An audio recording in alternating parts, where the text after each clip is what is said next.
तो जैसे कि कल मैंने आप लोगों को बताया था कि ईरान बड़े हमले कर सकता है इजराइल पर और ऐसा हुआ भी। ईरान ने कल अपनी 85th वेव लॉन्च की जिसमें cluster bomb, ballistic missile, hypersonic और डांसिंग मिसाइल्स का उपयोग किया इजराइल के ऊपर हमला करने के लिए। तो मैसिव हिट किया है ईरान ने इजराइल के तेल अवीव में। कल बहुत ही खतरनाक तरीके से एक बड़ी वेव छोड़ी थी कल रात में। हमने आपको पहले ही बता दिया था कि कल ईरान बड़ा हमला कर सकता है इजराइल के ऊपर।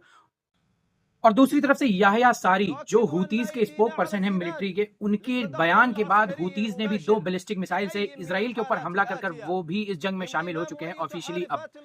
अब हूतीज से भी इजराइल को और यूएस को लड़ना पड़ेगा। अब वो 3 फ्रंट पर लड़ेंगे।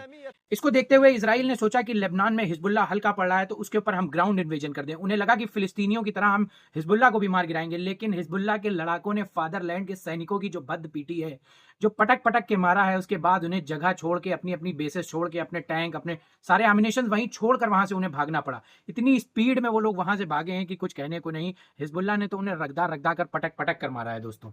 और अमेरिका का एक एयरप्लेन जिसमें रडार सिस्टम इनबिल्ट है, E-3 सैनिटरी एयरप्लेन, वो प्रिंस सुल्तान बेस पर खड़ा हुआ था, उसको भी ईरान ने मार गिराया है। उसके विजुअल कंफर्मेशन हमारे पास हैं। बुरी तरीके से क्षतिग्रस्त कर दिया है, बिल्कुल 20 से 2 टुकड़े, 2 हिस्से कर दिए हैं उसके।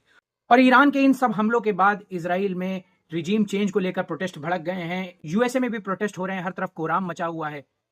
तो जैसा कि आप स्क्रीन पर देख सकते हैं, Washington DC, San Diego, New York City और कई जगह पर यूएस में प्रोटेस्ट चल रहे हैं ट्रंप के खिलाफ कि ट्रंप गो बैक, आप सरकार छोड़िए, आप फर्जी वॉर आपने जो स्टार्ट कर दिया आपको उसको पीछे हटना पड़ेगा, आपको उससे पीछे हटना पड़ेगा। इसराइल में भी नेतन्याहू के खिलाफ अब प्रोटेस्ट चालू हो चुके हैं। अब वहां पर रिजीम चेंज की मांग लोग कर रहे हैं। वहां पर इसराइल की आईडीएफ लोगों को, अपने ही लोगों को, सिविलियंस को मार रही है, गिरा रही है। वहां पर बहुत ही बुरी हालत है इस समय इसराइल में। इसराइल बिल्कुल बौखला गया है। नेतन्याहू और ट्रंप दोनों बौखलाए हुए हैं।